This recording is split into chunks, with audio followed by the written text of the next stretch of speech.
Hi and welcome to another narration presented by yours truly, Cryptid's Roost. Let's just take a moment's silence for all the haters, Karens and the trolls. That's enough. Be sure to check out the blooper reel at the end of the video, which is then followed by the end screen, where you will find more videos listed. So grab your coffee, sit back and enjoy the show. And don't forget, where fear is, happiness is not. Anything for Mother. This awesome story is written by Corpse Child.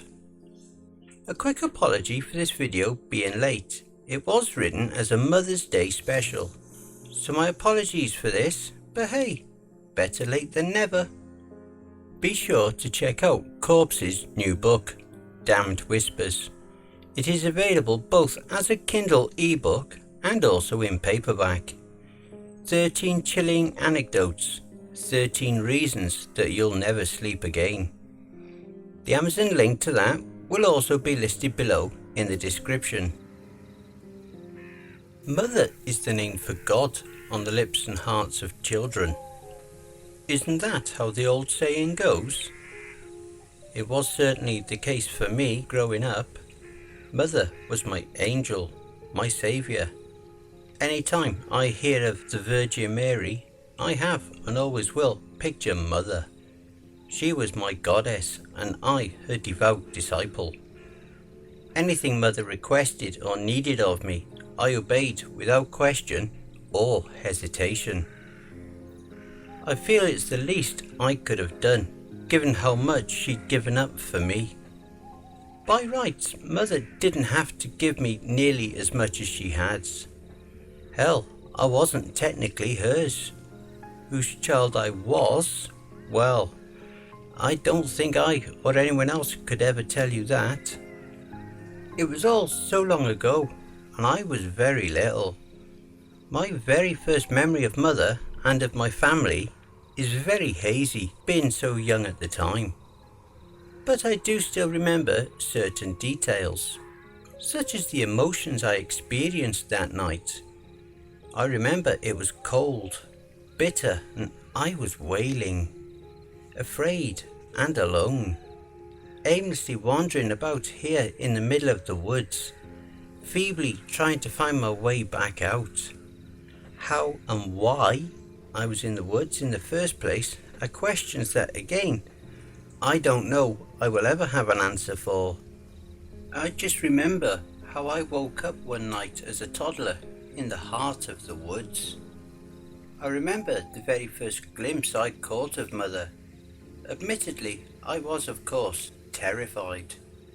I probably wouldn't have even known why at the time, but I guess even small children have some ingrained sense of danger about another living creature. She leered down at me, a predator to a wounded prey, with her small ruby red eyes. She was tall, almost a quarter to half the size of some of the taller trees in the encompassing woods, with long, gangly arms and hands that reached down even past her tall thighs. Her face, as well as her body, seemed to blend with the cover of the night, so I couldn't see any defining features. I remember how I just stood there quivering and looking up to her. I didn't know what to think. All I know how to do at that age was to wander alone in the dark, cold woods, crying and lost. I'll also never forget those first words she ever spoke to me. Why do you cry? Her voice was soft, soothing and tender, yet at the same time distorted, seeming to have an echo in it. Though still frightened, I remember feeling some of the apprehension melt away at her voice. I'm so scared. She cocked her head to the side, still gazing down at me with her burning eyes. Her head then twitched like the legs of a cricket, even making a similar noise to a cricket, as she raised one of her hands just enough to touch my face. Naturally, I flinched at her touch at first. When I felt how soft and smooth her fingers felt against my face, however, I slowly relented. Why are you afraid, little cub? I don't know where I am. I'm all alone and I'm hungry and cold. I want my mommy. As I started blubbering again, Mother's head snapped to the other side and twitched again like before. She spoke again, continuing to lovingly stroke my cheek. Cry no more, little one. You aren't alone here, and I won't let anything happen to you. She then moved her claw-like hand from my face up to the top of my head. Her eyes began to glow, and I felt a burning sensation that seemed to come from inside my head, forcing me to shut my eyes and shriek in pain. When I opened my eyes again, Mother was now kneeling down, meeting gaze with me, stroking my hair. I'm so sorry. Come with me, little one. No more will you be mistreated. I'll take care of you. I just stood there, a quivering, frightened whelp, looking at her with tear-soaked eyes. Suddenly, from her shadowed body, I saw 4 large, leathery-looking wings, like that of a bat, unravel from around her torso. Come, don't be afraid. That was when I felt her scoop me up and cradle me close to her chest. I tried to struggle, writhing like a fish gasping on a hook, but it was useless. Held tightly in Mother's tight embrace. As quickly as I could blink, we were airborne. I beat and beat on her chest with all the might and vigour a 3-year-old was capable of, pitifully crying and begging her to put me down. Eventually, I must have tired myself out and fallen asleep, thrashing and screaming the way I was, because the next thing I knew, Mother had descended in front of the mouth of a cave at the base of the mountain that overlooks the woods. Where am I? I squeaked, frantically throwing my head around to regain my bearings. Welcome home, my little cub. She warmly replied. I looked into the cave. It was as shrouded in darkness as Mother herself was, even somehow able to stand out from the rest of the pitch-black night, save for a single orange-looking speck deep within. She sat me down and I just stood frozen, petrified, with legs that felt like gelatin. I felt her begin to nudge me forward towards the cave. Go on, don't be afraid. I slowly and stiffly trudged forward.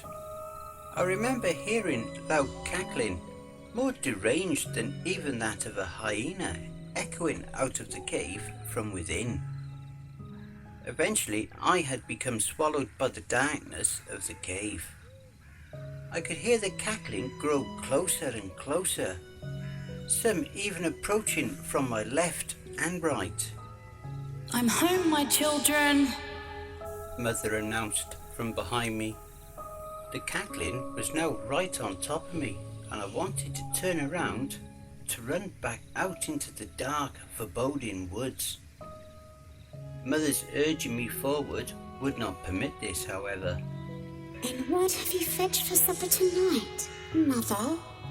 The voice from directly in front of me questioned, sounding similar in tone and in cadence to Mother, although obviously a lot less comforting and much more vicious. Even Mother's urging couldn't push me forward anymore now. Back away. She commanded. To the fire, go, and we shall dine as a family. Sure enough, the deranged cackling grew distant, moving away from me and seeming to travel towards the orange glow at the other end of the cave. They're gonna eat me! When I turned to run the other way, however, just as I'd feared, Mother deterred me from doing so. To the fire, little one. She cooed softly, continuing to nudge me forward. Eventually she took me gently by my hand and led me towards the rather larger looking fire compared to the more claustrophobic surroundings of the cave. When we finally reached the fire, I could hear the sounds of scurrying, like a multitude of creatures simultaneously converging towards the fire. The clicking of nails or talons being echoed all throughout the cave. I began to see more tiny red beady eyes, similar to Mother's, pierce the darkness in front of me the closer they came to the fire. There were pairs of eyes from right in front of me, as well as one on my left and right. I couldn't run or hide, and I was now even in too much of a state of shock that I couldn't even cry in fear anymore. He sounds small, Whispered the voice coming from my left. Come, my little cubs, gather around. At her command, they finally came into the light. That's another thing I'll never forget about that night. The mix of confusion and sheer terror that flooded my entire body, freezing my blood solid. The first time I saw them, the ones I would, in time, call my siblings. The one in front of me, as well as one on my left, both had bright pink skin that stretched over their bones and long gangly arms, and equally slender legs. Wrapped around their pink emaciated bodies, they too had large dark wings. The one on my right was very much the same, except I could tell this one was female because of its longer hair and breasts. The three of them squatted around the fire, looking me dead in the eyes, sizing me up. The one on my left slowly started to skulk towards me. I saw him open his mouth, splitting it unnaturally, or at least unnaturally to any human understanding, in 4 different directions, bearing rows of slender, jagged teeth and distending wide enough that he probably would have had no problem devouring me whole. I could see him drooling, and his long, pointed tongue slowly unravelled from his grotesque maw, lapping out and weaving like it was a snake. Don't you touch him. Mother bellowed, her voice echoing so hard that I swear I could have felt the cave shaking. The creature halted dead in its tracks, looking up behind me to Mother. He started backing away to the fire again, while I just sat there trembling and weeping. I thought my heart was finally just going to stop. I wouldn't be able to take much more. Everything was spiraling in my head in a hysterical frenzy. What is this place? Why am I here? What are these things? Where's my home, my mommy and daddy? I felt a hand on my shoulder, instantly breaking me from my frightened trance, and I turned back and shrieked, stumbling back at what I saw. It was Mother in all of her full detail, no longer shrouded in darkness. She looked just like the other 3. Tight pink skin, large brown wings wrapped around her waist, and a gaping maw that would stretch and split in 4 directions. I saw her head twitch to the side, just as she stood there, observing me with her glowing red eyes, as I shakily curled into a fetal position. She then squatted down to me, reaching out a large gangly hand to stroke my cheek. Don't cry, little one. You're safe now. Her voice was smooth again, tender and loving.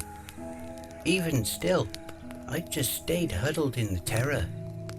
She crawled closer and sat down beside me in front of the fire. We are hungry, Mother. The one on the left eagerly snapped. I watched as Mother then crawled away from the fire, disappearing again into the darkness before re-emerging, now dragging the corpse of a freshly killed deer in her right hand. I could hear the others titter with excitement. Patience, my children. Mother commanded tenderly. The first portion is for him, our newest little cub. The others then looked at me. He's so small, Mother. Hissed the one to my right. the female of the litter. Where did you find him, Mother? The one on the other side of the fire in front of me, I asked. Mother didn't reply to either of them before she tore one of the legs clean away from the deer, handing it to me. Go on, little one. She cooed. You must eat. I stared back at Mother, unaware of what to do. I was confused and repulsed. I was hungry, but the idea of trying to eat a raw animal like that at the time sickened me out of any real appetite I might have had. Looking at the others around me, I could see their attention fixed on me, wondering, expecting for me to take the deer leg and begin feasting on it like they wanted to. Slowly I reached up and took it with shaking hands. I could already smell the odour of death assaulting me as I took the leg. For another moment I hesitated. I really didn't want to do it at first. My stomach began to growl, however, and I could hear the others tittering grow more excited. Part of my young mind at the time must have panicked, afraid of what they'd do to me if I didn't eat the deer leg. I thought they might indeed make me their meal, after all, regardless of Mother's demands. Finally, I took a bite from it. Yet another part of that night I can't forget. The very first moment I ever tasted the raw flesh of another creature. Something that would become a very prevalent part of my lifestyle as I grew through the years and up to the present. The meat of it was tough, extremely so, to a point where I could only barely even swallow a portion of it. I actually ended up choking on it, regurgitating most of it back up. I looked up to Mother, somewhat expecting her to be angry. Surprisingly, she just patted my head. Don't fret, my little cub. One day, you'll be able to eat like us. That's when she used her long clawed hands to begin tearing out bite-sized chunks of meat from the deer leg. She reached out again with the small meaty chunks in her palm. I, of course, didn't want to at first.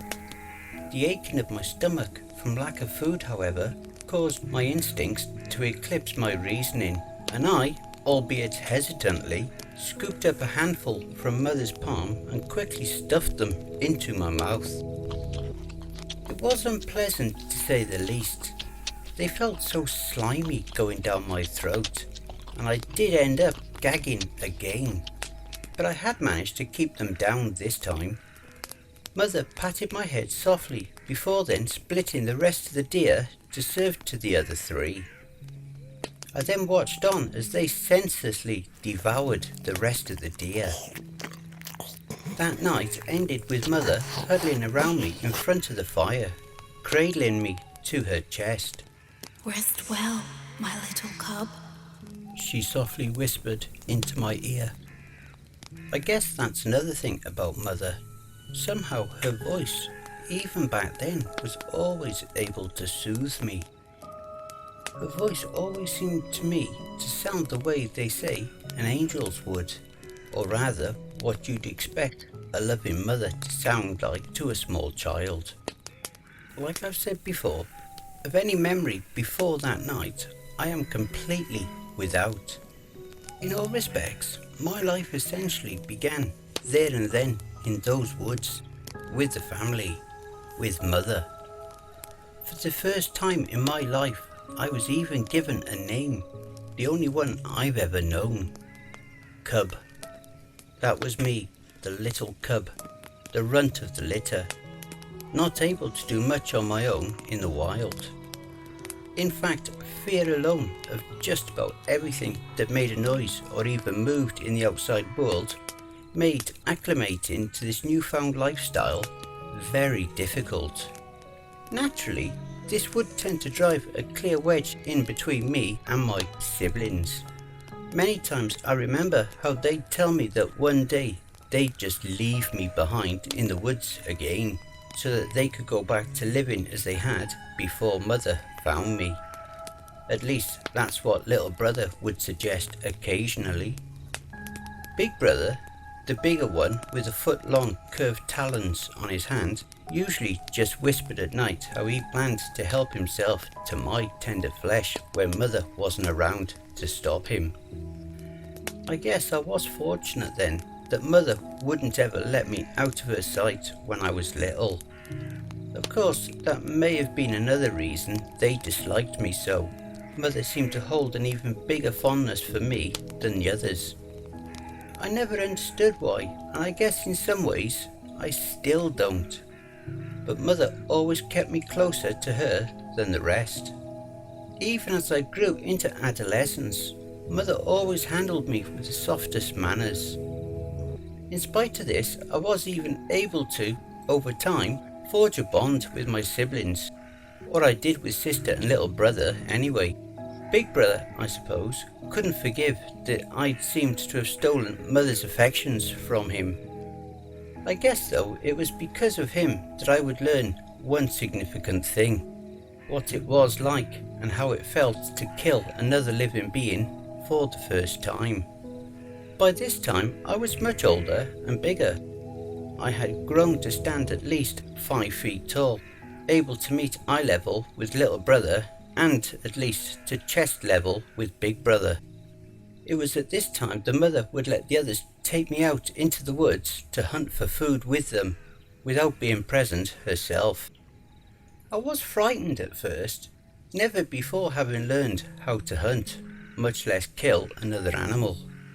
The winter was approaching and mother had always grew weaker with the colder weather. That meant that we, the cubs, had to venture out to gather food. Before though, being so small and defenceless, I always stayed in the cave with mother while the others went out. But now I felt that the time was right for me to join them in gathering food for her. Mother was reluctant and I could see big brother wasn't fond of the idea either. In the end, however, mother ruled in my favour and I was to accompany big brother in the woods.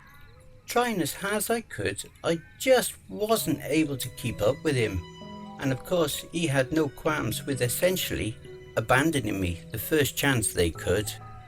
And so, there I was, deep in the heart of the woods again, alone, defenceless, and scared. This time though, I knew I couldn't simply just hope that I'd be rescued by mother or anything else. No, I would have to finally learn how to fend for myself. For a while I just stood there, listening, trying to get a bearing on my surroundings. That was how I learned how to focus my hearing and learn the different sounds of the world around me. The sounds of the wind bristling through the trees, the distinct sound of the different critters around me in the woods, which ones chirped and which ones would howl or squeak, which ones were fast when scurrying about and which ones would take their time. Finally, I heard it, the sound of heavy footsteps approaching. They were approaching quick, despite how heavy they sounded.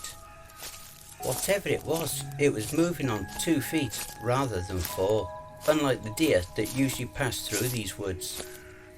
Another thing that was different was the sounds it was making. It was a familiar sound. Too familiar. "Hey, Orville, take a gander over here."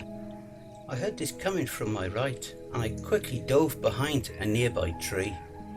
Still concentrating, I could hear the heavy footsteps coming towards the spot I was standing in only a moment ago. Now joined by another set of footsteps, equally as heavy. I heard them again. "What is it, Sol? What are you going on about? You telling me you didn't see that rushing off there?" "See what?" "I don't rightly know, but I'm almost willing to bet I saw a boy dart off into the trees there." "Where?" I could hear them come closer, closer, until I could hear them stop right where I was standing before. "Right here." I heard one of them bark a laugh before saying, "Sol, sometimes you make me wonder about all them trips to the bar you've been making lately." "Damn it to hell, Rick. I know what I saw." There was a boy standing right here. Soon though, I began to feel a breeze blast all across my right side, followed by a distinct flapping sound. I knew that sound. Big Brother. You hear that, Sol? I heard the first one say again. What now? Shh, listen, I heard him say. You hear that? A moment passed, and I could hear the flapping getting closer, starting to fade with each inch it gained, as if, I guess, trying to silently now zero in on our location. That was when a head-splitting screech was heard, and I saw Big Brother down from the sky, tackling and pinning one of them down. I could see him struggling underneath Big Brother, but to no purpose. Big Brother began tearing and biting at the throat of his prey. That was when I heard a loud bang, followed by Big Brother screeching in pain. I saw him clutching his arm, and I could see a black stream running down his right wing. I heard it again, and again Big Brother cried out in pain. They're gonna kill him!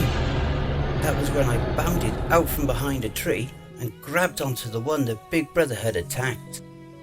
Immediately I bit into his throat and started gouging his eyes, just as I'd seen Big Brother do.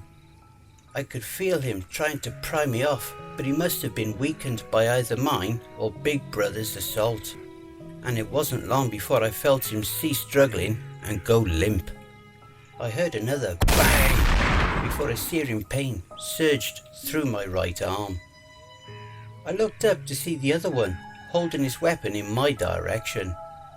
For a second I just stared, frozen in fear, expecting for him to use it again to finish me.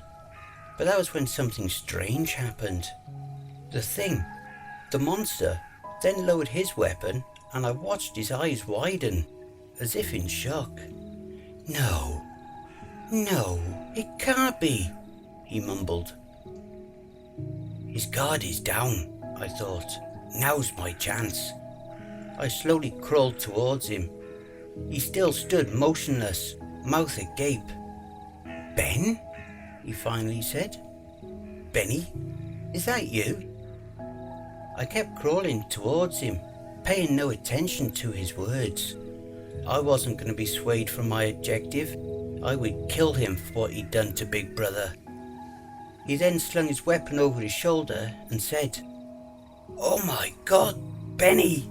Sweet Jesus, Mary and Joseph, my little Benny, it's really you. He sounded elated, like he had just realised some great truth. I stopped when I saw him dart towards me. I lowered myself to the ground, poised to pounce as soon as he was close enough. I'd go for the throat, just as I had the other one, and I wouldn't stop there. I'd rip and tear him inside out. My boy, I thought I'd lost you. That was when I sprang for the kill. In an instant, my teeth were sunk into his flesh, and I could taste his blood flowing into my mouth. It was exhilarating. He frantically tried prying me off of him, but it was useless. I had him, and he wasn't getting away. I was doing it. I was finally killing my own prey, just like my family, just like Mother. His flailing became weaker and weaker. I released my jaws from his throat and stood over him, triumphant, watching as his body convulsed until finally relaxing. As the life left his eyes, he opened his mouth and made a series of gurgled, croaking noises. I noticed, though, that he seemed to be trying to speak. Benny, I heard him choke out.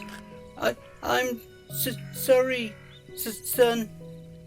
With this, his eyes closed and he was lifeless. I stood frozen. Adrenaline was still surging through me. I did it! I killed my first prey! My heart was racing, and I began beating my chest, howling to the sky. I was grown now. I was now a hunter. I was no longer just The little cub. I was an alpha. Then I looked at the face. I wasn't sure why, but something struck me about his face. Something was almost familiar about it. It looked a lot like me. I knelt down and observed him more closely. His jaw was pointed, his face gaunt. I felt my own face to find that my own face matched these features. What is this? I wondered. I ran over to the nearby stream and looked into the river. That's when adrenaline left me and I was horrified with what I saw. It was him. I saw the younger face of my prey staring up at me from the lake. I couldn't believe it. I wouldn't believe it. It had to be some trick. Why did this man look like me? Or I'd look like him? What was he? He was a monster. He hurt Big Brother. My family. Why did I have the same face as him? I ruffled the water and began clawing at my face. This isn't real. This isn't real. I'm not him. I'm nothing like him. Deep down in the deepest part of my heart, though, I knew the truth. His dying whisper started repeating in my head. I'm sorry, son. Overcome with rage, I started howling at the sky while pounding the ground with my fist. I took out nearby stones and hurled them in every direction, not caring what they'd hit. I was lost, mentally and emotionally, and I had no control of my behaviours. Eventually, I collapsed to the ground, exhausted. I was weak and tired. Just as I was losing consciousness, I heard in the distance the sounds of large flapping wings. From above, I could see the silhouette of Mother as she descended. I finally felt unconscious when I felt Mother lift me from the ground, cradling me just as she did all those years ago, when I was still so small, weak and fragile. It was night when I woke again. Sister and little brother were huddled around the fire, Mother in the middle with her back facing me. My body still felt so exhausted and I was slow to move again. Mother, I murmured softly. I saw Sister and little brother snap to look at me. Mother didn't move. I weakly began crawling my way over to them. Approaching the fire, I noticed the faces of the other two were downcast, somber. They looked to me and Sister asked, What happened? Reaching the fire, I felt my heart fall from my chest. It was Big Brother. He laid in front of Mother, motionless. I scurried over and began shaking him, crying out, Big Brother! Big Brother, wake up! I felt Mother's hand rest on my shoulder, pulling me away. I stayed firm, feebly shaking the body of Big Brother until she forcefully pulled me away from him. He's gone, little one. I crumpled on the floor of the cave and began crying. Every bit of the vigour, the confidence, the triumph I had earlier had now all but abandoned me. I was now just the crying whelp I was all that time ago when Mother found me. Big Brother was dead, and it was all my fault. I was weak, like I'd always been. If I was strong, like my family was, I could have saved him, but I wasn't like them. I was like the ones that killed him. It's all my fault, I bawled, looking to Mother. She was silent, continuing to stare at the fire. I just lay there crying. I didn't know what else to do. I wanted Mother to say something, anything. I wanted her to either absolve me or condemn me, to either show me her love or her wrath. Instead, she did none of that. Instead, she sat silent. In some way, I knew what this meant. She hated me. I was responsible for the death of her firstborn, and she would never forgive me. I cried until eventually falling asleep again. It wasn't long though that I was awakened again by the sounds of shuffling coming towards me. I slowly stirred awake to find sister and little brother coming towards me, crawling low to the ground the way I saw them do when they were set to pounce. Sister? Little brother? What's going on? He's awake, Sister whispered. Little brother then bounded towards me, his talons outstretched, ready to tear me apart. With quicker reflexes than I ever thought possible, I rolled out of the way and stood up. Sister spread her wings and attempted to glide towards me, catching my face and knocking me over with a vicious swipe of her talons. She circled around and landed, leering over me. What are you doing? What Big Brother would have wanted us to do. It's because of you, Cub, that he's dead. Little brother hissed before pouncing on top of me. He immediately started slashing at me, opening wide gashes in my chest. I shrieked with pain as he sent one of his claws across my eye. I was able to hurl him off of me and sent him crashing into the wall of the cave. I was about to try and run, but sister was too quick. In seconds, she had me pinned down again. She sent a hard stomp onto my shoulder, immediately breaking it. She did the same to my other arm, proclaiming, We should have listened to Big Brother. We should have eaten you when Mother first brought you here. With my one good eye, I watched sister raise up and unhinge her jaws, when all of a sudden she was swept off from on top of me by something huge. Looking up, I saw that it was Mother. She had sister and little brother held down to the wall of the cave. I used the opportunity to run, bolting straight to the mouth of the cave. I ran and ran, not at all knowing where I was going or even where I wanted to go. At some point I twisted my ankle and I fell. My lungs were starved of air and I was aching all over. My body felt broken, both from the injuries of the struggle as well as from sheer exhaustion. Because of this, I couldn't move. I just laid on my back, staring up at the night sky and the trees above me. I remember how cold it was, and I began to wonder if that would be it for me, if I was going to freeze to death there on the forest floor, alone, weak, without anyone, without Mother. As exhausted as I was, I wouldn't be able to fall asleep. I stared at the sky all night and into the next dawn. I picked myself up again when the sun was finally high enough for its light to break the top of the tree line. Not knowing where to go, I began wandering through the woods. This went on for hours. How many, I couldn't tell you. I can't tell you what time of day it was either when I finally stopped. What I can tell you is that it was when I heard sounds similar to the ones that I'd heard the previous day that I quickly dove for a nearby tree.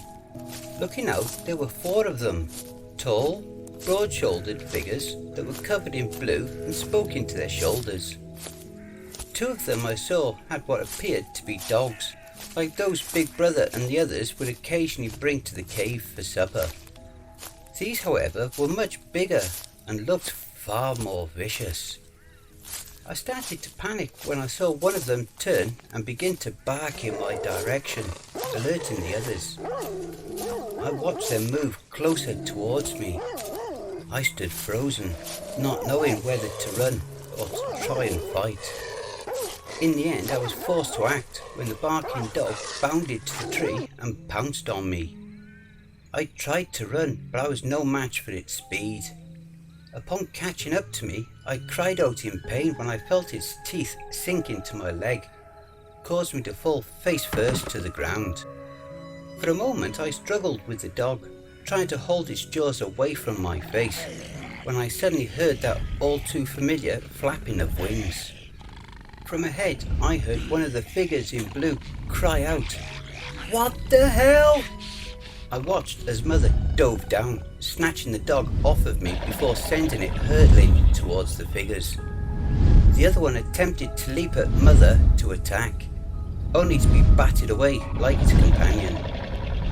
That was when one of the figures pointed a weapon similar to the one that killed Big Brother, only this one appeared smaller. Bang! Bang! Bang! They were deafening and I had to cover my ears. When I looked to Mother, she was unharmed and was gliding through the air, swiping her attacker off the ground by his throat. I heard 2 more deafening bursts and I watched Mother drop her prey and fall to the ground. "Mother!" I screamed, running over to her. Before I could make it all the way to her, I felt large, rough hands seize my arms. My struggling was pitiful. Their grip was strong, like the dog's jaws. I felt them forcing me away while I flayed against them. "Let me go!" Mother wasn't moving. I could see a dark black pool forming around her. "Mother! Let me go! Mother!" They paid no attention, and I was finally silenced when I felt something strike me in the face. Instantly, everything went dark. I remember dreaming. I was back in the cave. The fire lit, and gathered around me were Mother and the others. They were looking at me, concentrating their judgment on me. You've grown, little cub. Mother says. You've grown and you've learned how to kill. I'm proud of you, little one. You're strong, even if you don't see it yet. "But how?" I cry out. "How am I strong? I couldn't save you. You were dead, and it's all my fault. I'm just like them." You are nothing like them. You, little cub, have strength you don't know of. You showed this when you killed the one that hurt Big Brother. You chose to avenge your family, and you'll do it again. "What do you mean?" You will learn how to hunt. You will become an apex predator. Become the hunter I raised you to be, like your siblings. That was where the dream ended. I woke again, in a dark grey room, similar to the cave. This, however, wasn't lit by a fire. Instead, long, bright white lights lit the area around me. In front of me was a table with a dark window behind it and a large door to the left of it. Suddenly, the door opened and one of the figures, this one covered in white and wearing something reflective over his eyes. I wanted to leap forward to attack, but I found myself strapped to where I was. "Easy there," I heard him say. "I'm not going to hurt you. My name is Dr. Carter, and I would like to help you." I was silent. He laid some papers down on the table in front of me. "Can you tell me your name?" I just sat, glaring at him, wanting only to rip him apart. He looked friendly, warm and welcoming. I wasn't fooled though. I wasn't fooled by this or by his claim to want to help me. How could he want to help me? He's one of them. He's with the ones that killed Mother and Big Brother. "Can you tell me your name?"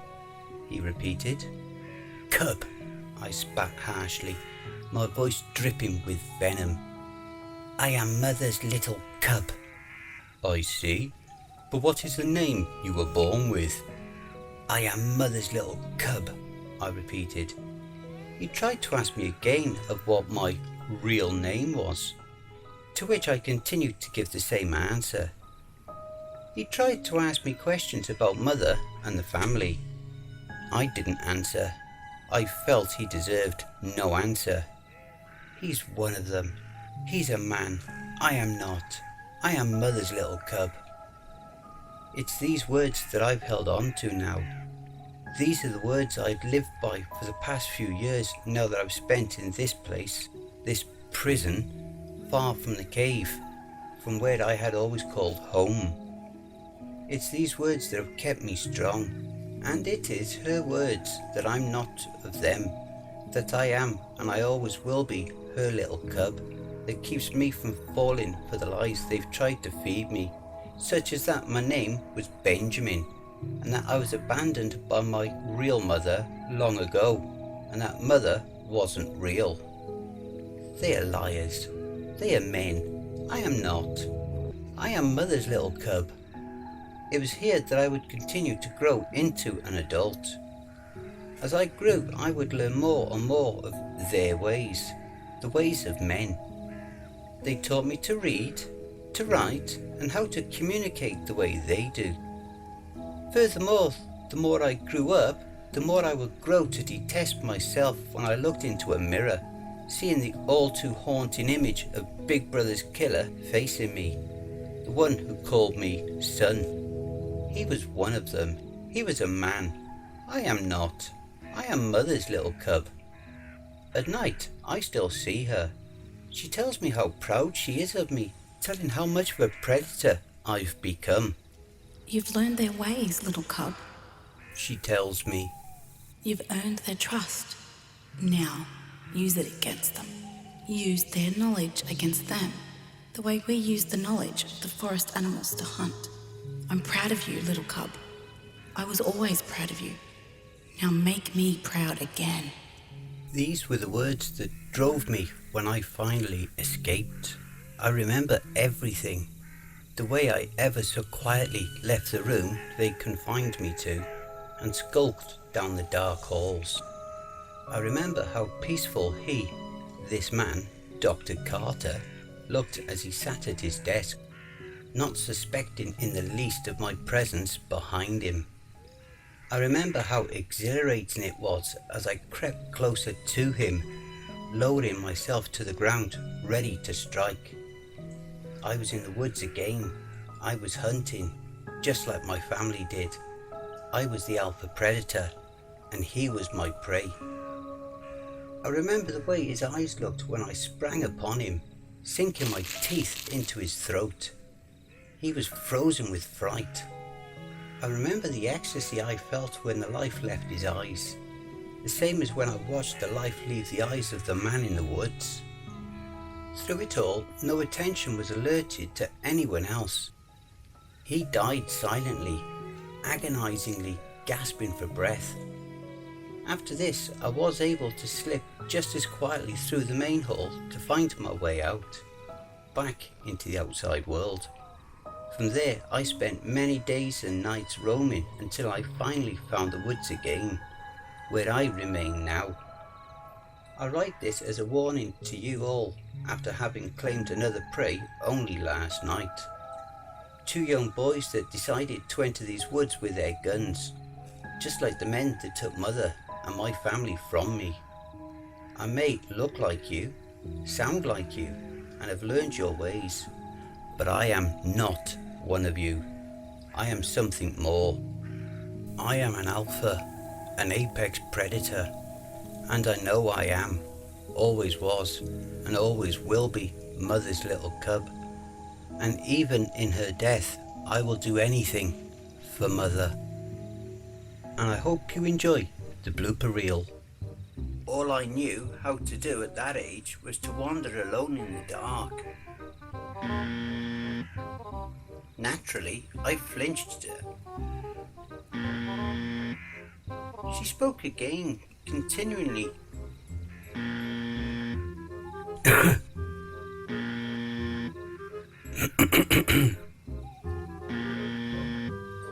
I guess I was fortunate then that mother wouldn't let. But by now, the winter was approaching, and mother had always. For a while, I just stood there.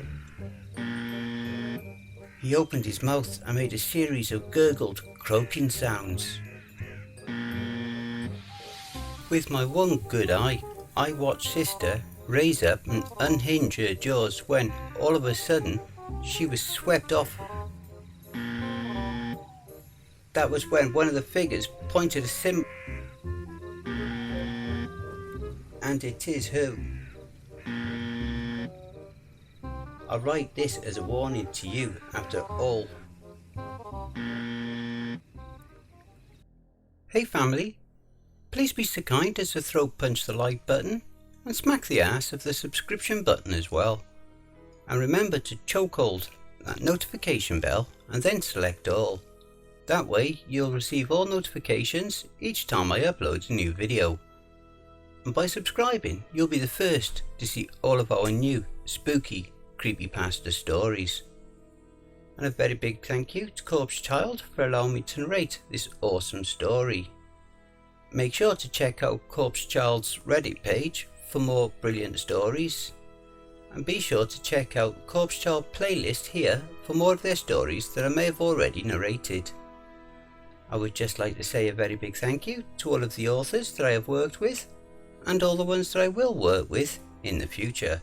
So thank you all, my brothers and sisters. And why not hashtag cryptidsroost in your comments. If you would like to support the channel and help make us grow, I have an account at buymeacoffee.com. You can buy me a coffee with your donations, big or small, to that site. You can also support us at Ko-Fi, which is an alternative to Patreon. I also have an account at BitChute, which is an alternative to YouTube. Or you can support us, donate via paypal.me/cryptidsroost. All relevant links will be below. And don't forget to check out the end screen, see above. That will also list some more videos in my back catalogue. Take care everyone, and I hope you all have a wonderful and peaceful night. And don't forget, where fear is, happiness is not.